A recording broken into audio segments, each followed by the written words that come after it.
नमस्कार दोस्तों, हम स्वरों के वर्गीकरण के ऊपर बात कर रहे थे, जिसमें हमने पिछले 2 वीडियो में समझा पहले जीभ के आधार पर वर्गीकृत स्वर और उसके बाद में हमने देखा मुख आकृति के आधार पर जो उच्चारित करने होने वाले स्वर थे उनको समझा।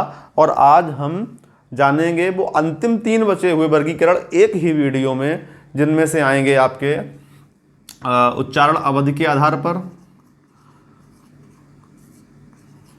उच्चारण अवधि के आधार पर, और दूसरा होगा आपका नासिका के आधार पर। ये बहुत छोटे छोटे बिंदु हैं, इनको एक ही वीडियो में तो जल्दी से समझ लेंगे। और तीसरा आएगा ओष्ठ आकृति के आधार पर, ओष्ठ आकृति के आधार पर।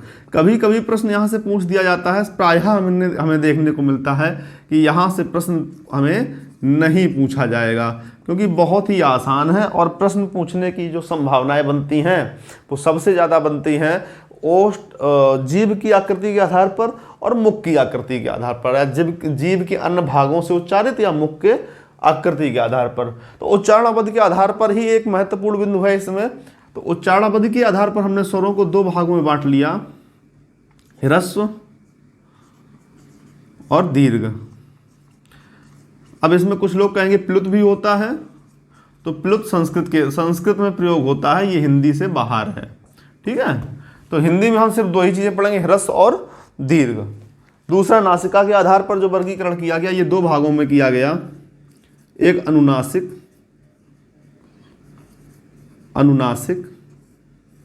और निरुनासिक।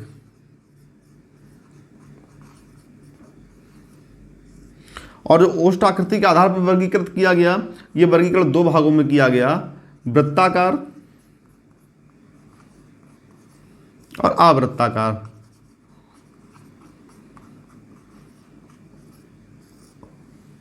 हमने देखा इनको 3 भागों में जब बांटा, उच्चारण अवधि के आधार पर, उसके बाद नासिका के आधार पर, उसके बाद ओष्ठ आकृति के आधार पर, तो 2-2 भागों में बटे मिलते हैं।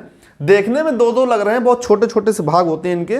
तो एक बार जल्दी से समझ लेते हैं और उसके बाद हम अपना स्वरों से संबंधित ये जो टॉपिक है इसे कंप्लीट करेंगे और फिर हम व्यंजन की ओर आगे बढ़ेंगे। तो सबसे पहले देखते हैं उच्चारण अवधि के आधार पर, उच्चारण अवधि के आधार पर। थोड़ी सी इंक डाल लूं मैं, 2 मिनट के लिए रुकेंगे जरा। चलिए, उच्चारण अवधि, उच्चारण अवधि के आधार पर, उच्चारण अवधि के आधार पर हमने जाना ये 2 प्रकार के थे।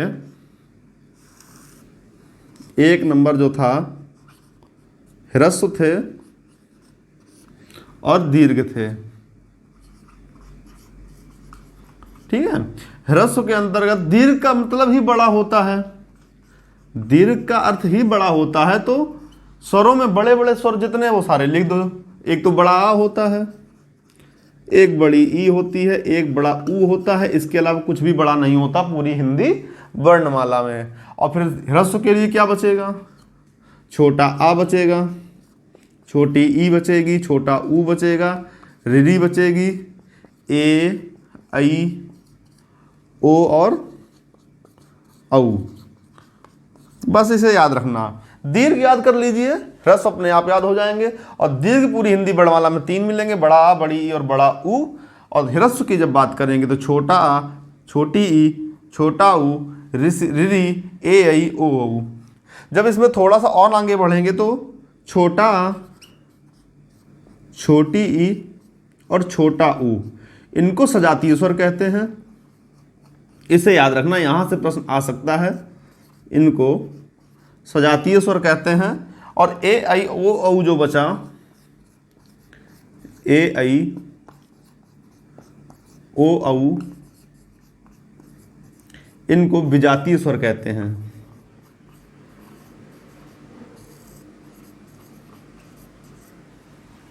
छोटा, छोटी, माफ करिए बड़ी ही लिख रही है बार बार, छोटा, छोटी और छोटे ऊ को हम सजातीय स्वर कहते हैं। ए आई ओ औ को हम विजातीय स्वर के रूप में देखते हैं।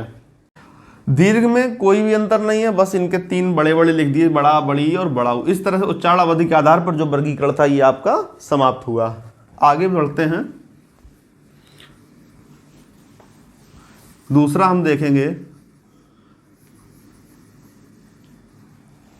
नासिका या ओष्ठ। नासिका ओष्ठ ले लेते हैं। ओष्ठ के आधार पर, ओष्ठ या ओठ के आधार पर, तो इसमें वृत्ताकार या अवृत्ताकार, और इनको आप पढ़ के ही समझ जाएंगे कि ऐसा यहाँ पर क्यों लिखा गया। वृत्ताकार अर्थात जो वृत्त के आकार का है। अवृत्ताकार का मतलब हुआ जिसमें वृत्त का आकार नहीं बन रहा है तो वो अवृत्ताकार हो जाएगा। वृत्त का आकार किस में बनेगा? उ, खुद से बोल के देखिए, उ, ओ, औ, ये वृत्ताकार हो गए, और इनके अलावा जो भी बचेगा वो सब अवृत्ताकार में आ जाएगा, जिसमें आएगा छोटा, बड़ा, छोटी ई, बड़ी ई। छोटा ऊ बड़ा ऊ हो गया रिरी, ए आई और ओ औ यहाँ पर लिखा जा चुका है। तो ओठ आकृति के आधार पर वृत्ताकार और अवृत्ताकार में बांटा। वृत्ताकार का अर्थ हुआ जो वृत्त के आधार पर बांटे गए। अवृत्ताकार मतलब जिनमें वृत्त का आकार नहीं बन रहा है। तो हमने ओठ आकृति के आधार पर समझा। अब अंतिम और तीसरा है जो वर्गीकरण बचा है वो नासिका के आधार पर होगा। नासिका के आधार पर जो वर्गीकरण है इसको अनुनासिक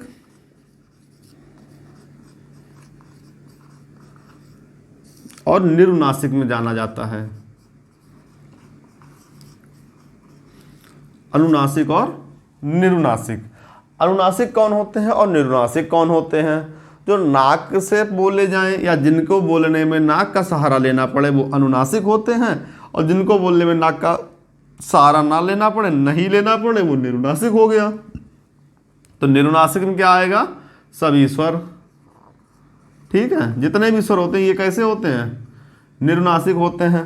और अनुनासिक में क्या आएगा?